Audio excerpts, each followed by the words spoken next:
Welcome to my YouTube channel. आज जो बच्चों मैं आपको करवाने जा रही हूँ ये क्लास 10th का इस चैप्टर सेकंड का इम्पोर्टेंट क्वेश्चन है। ठीक है, कल मैं बच्चों को करवा रही थी ये क्वेश्चन, उनको इस क्वेश्चन में डाउट थे।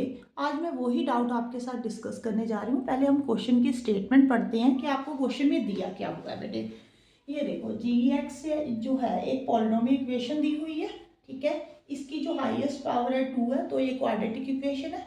P and Q are real numbers. यहाँ पे P और Q कोई भी नंबर हो सकते हैं। ठीक है जी, तो zeros of the GX distinct prime number, जो जीरोस है ना वहाँ पे आपको कंडीशन दी हुई है, जो GX के जीरो हैं वो प्राइम नंबर ही हो सकते हैं। ठीक है जी, वो भी डिफरेंट होने चाहिए प्राइम नंबर। डिस्टिंक्ट मतलब यहाँ पे अलग अलग होने चाहिए। ठीक है, सेम नहीं हो सकते। मीन्स अगर आपके पास अल्फा और बीटा दो प्राइम मतलब जो टू जीरोस हैं, ठीक है जी, वो प्राइम नंबर होंगे, तो ये कंडीशन है। एक अल्फा और बीटा इक्वल नहीं होंगे।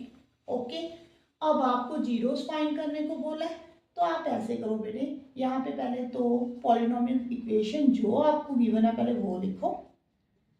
पहले सम ऑफ जीरोस फाइंड कर लो, फिर प्रोडक्ट ऑफ जीरोस। ओके, पहले सम ऑफ जीरोस यहाँ पे देखो क्या होगा बेटे। सम ऑफ जीरोस जो है वो किसके इक्वल होगी, माइनस बी अपॉन ए। माइनस बी जो होता है वो कोफिशिएंट ऑफ एक्स होता है। ठीक है जी, माइनस बी क्या हुआ आ गया यहाँ पे, एक्स का कोफिशिएंट क्या हुआ यहाँ पे, ए जो होता है वो कोफिशिएंट ऑफ एक्स स्क्वायर, यहाँ पे पी आ गया बेटे। अब यहाँ से तो आप क्या फाइंड कर लोगे, कुछ भी नहीं फाइंड होगा। चलो फिर प्रोडक्ट देखते हैं हम, प्रोडक्ट ऑफ जीरोस। ठीक है जी, तो वो क्या होगा बेटे, सी बाय ए। सी जो है वो कांस्टेंट नंबर है। ओके, ए जो है वो कोफिशिएंट ऑफ एक्स स्क्वायर है, यहाँ पे पी। प्रोडक्ट ऑफ जीरोस, अगर आपने अल्फा और बीटा टू जीरोस माने हैं तो अल्फा इंटू बीटा जो है वो इसके इक्वल आ गया 152 बाई पी। अगर हम 152 के फैक्टर्स भी बनाकर देखते हैं तो ये कितना आ जाएगा बेटे, 76, यहाँ पे 3, 8, यहाँ पे 19। मीन्स इसके जो फैक्टर्स बन गए बेटे 2 into 2 into 2 into 19 by P. ठीक है जी बेटे, अब देखो कोई कंफ्यूजन वाली मुझे तो कोई बात नज़र नहीं आ रही यहाँ पे। चलो फिर भी मैं डिस्कस कर लेती हूँ जो कल मैंने बच्चों के साथ किया। अब देखो यहाँ पे अल्फा इंटू बीटा, यहाँ पे अल्फा और बीटा की प्रोडक्ट आपको दो पर, उन्होंने बोला अल्फा और बीटा जो है वो प्राइम नंबर है। देखो आपको यहाँ पे कितने कोई प्राइम नंबर नजर आ रहा है, कौन कौन से प्राइम नंबर नजर आ रहे हैं, 2 और 19। बस 2 और 19 ही है ना। अगर आप इसको मल्टीप्लाई कर दोगे वो प्राइम नंबर नहीं रहेगा।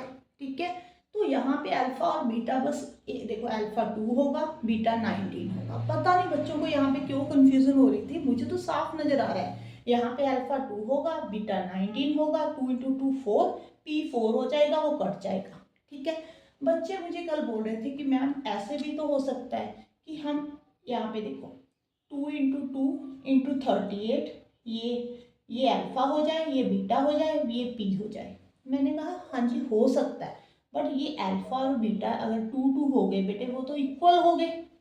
ठीक है जी, तो वो इक्वल नहीं हो सकते, ये कंडीशन है आपको दी हुई। अब और कोई कौन कौन से कॉम्बिनेशन यहाँ पे पॉसिबल है वो भी एक बार देख लो। वैसे कोई कंफ्यूजन वाली बात तो है नहीं, पर चलो मैं आपको फिर भी दिखा देती हूँ। ठीक है जी, अगर आप यहाँ पे एक नंबर अल्फा 4 ले लो, बीटा जो है वो 2 ले लो, ठीक है जी, पी यहाँ पे 19 ले लो। ठीक है, ऐसे बोल रहे थे मैम। अब देखो अल्फा अगर आपने 4 ले लिया तो ये प्राइम नंबर नहीं है, प्राइम नंबर भी तो होना चाहिए। ठीक है जी, पी तो चलो कुछ भी हो सकता है, पी के ऊपर कोई कंडीशन नहीं दी हुई, बट अल्फा और बीटा के ऊपर तो कंडीशन दी हुई है ना।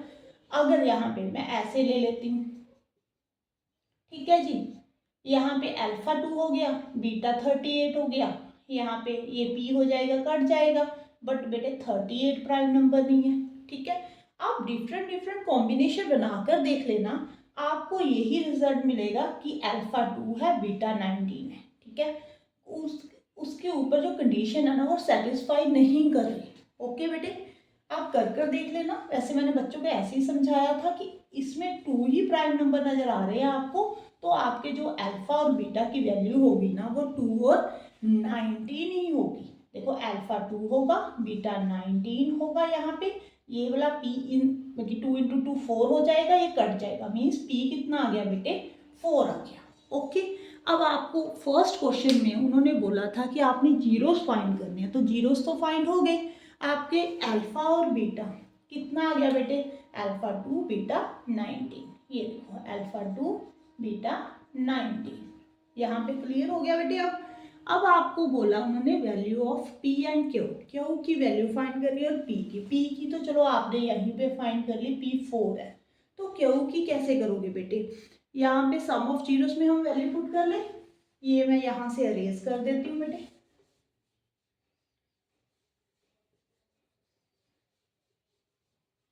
हाँ जी, यहाँ पे sum of zeros alpha plus beta होता है बेटे, minus Q upon P, alpha जो है वो 2 है, बीटा 19 है, यहाँ पे माइनस क्यू, जो पी है बेटे 4 है, ठीक है। 19 प्लस 2 कितना होगा बेटे 21/4।